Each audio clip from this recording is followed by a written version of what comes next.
વરસાદમાં ખાવાની મજા પડે તેવા આપણે કુરકુરા ડુંગળીના ભજીયા બનાવીશું। તેની માટે મેં અહીંયા 500 ગ્રામ જેટલી સૂકી ડુંગળી લીધી છે। ડુંગળીની છાલ કાઢીને તેને ધોઈ લીધી છે અને આ ડુંગળીને આપણે પતલી પતલી સાઇઝમાં કાપી લેવાની છે। ડુંગળી જેમ બને તેમ પતલી જ કાપવાની છે, મોટી અથવા જાડી નથી રાખવાની।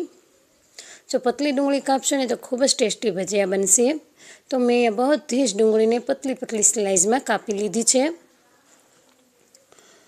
તો હવે આપણે તેમાં સ્વાદ પ્રમાણે મીઠું, અડધી ચમચી લાલ મરચું પાવડર, અડધી ચમચીથી ઓછી હળદર આટલું ઉમેરી અને હાથ વડે સરસ રીતે મસળી લઈશું અને 5 થી 10 મિનિટ આપણે તેને રેસ્ટ આપી દઈશું। અને 5 મિનિટ પછી તમે જોઈ શકો છો ડુંગળી એકદમ નરમ પડી ગઈ છે અને પાણી મેક્યું છે ડુંગળીએ।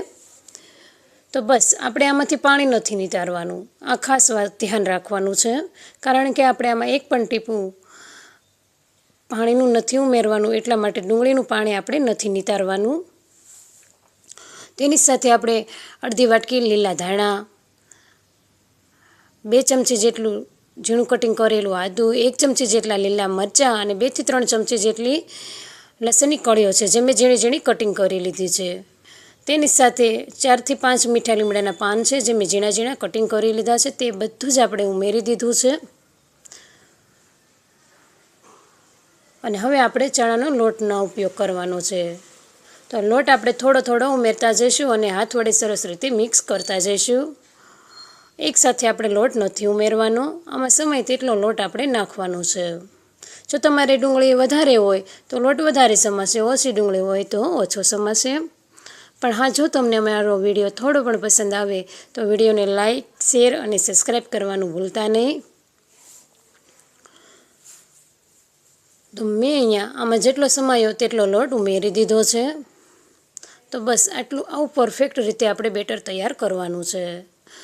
તો અહીંયા તેલ ગરમ થવા રાખી દીધું છે અને તેલ આપણું ગરમ થઈ ગયું છે। તો હાથ વડે આપણે એક લુવા જેટલો લઈશું હાથમાં અને તેને આપણે ગોળ ગોળ નથી કરી નાખવાનું, હાથ વડે પાતળું લઈ લેવાનું છે અને તેલમાં ઉમેરી દેવાનું છે। એકદમ પોચા હાથે આપણે આ ભજીયા પાડવાના છે અને ખાવામાં તો એટલા જોરદાર બને છે ને આ ભજીયા, તમે જેટલા બનાવો ને તેટલા ઓછા જ પડશે। અને એકદમ સરળ અને સિમ્પલ રીતે આપણે આ ભજીયા બનીને તૈયાર થાય છે, જેમાં મેં સોડા, ઈનો કોઈ પણ વસ્તુનો ઉપયોગ નથી કર્યો, એકદમ સિમ્પલ રીતે જ બનાવ્યા છે। તો હળવા હાથે જારાની મદદથી આપણે અલટ પલટ કરી અને ક્રિસ્પી થાય ત્યાં સુધી તળી લેવાના છે। જો વિડીયો તમને થોડો પણ પસંદ આવે તો વિડીયોને લાઇક, શેર અને સબસ્ક્રાઈબ કરવાનું ભૂલતા નહીં।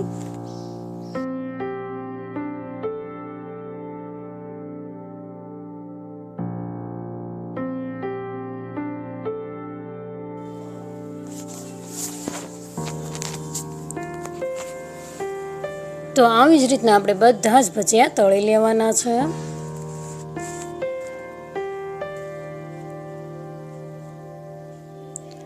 તો બધા જ ભજીયા મેં અહીંયા તળી લીધા છે। તો આ ગરમા ગરમ ભજીયાને ચટણી અને છાશ સાથે આપણે સર્વ કરીશું।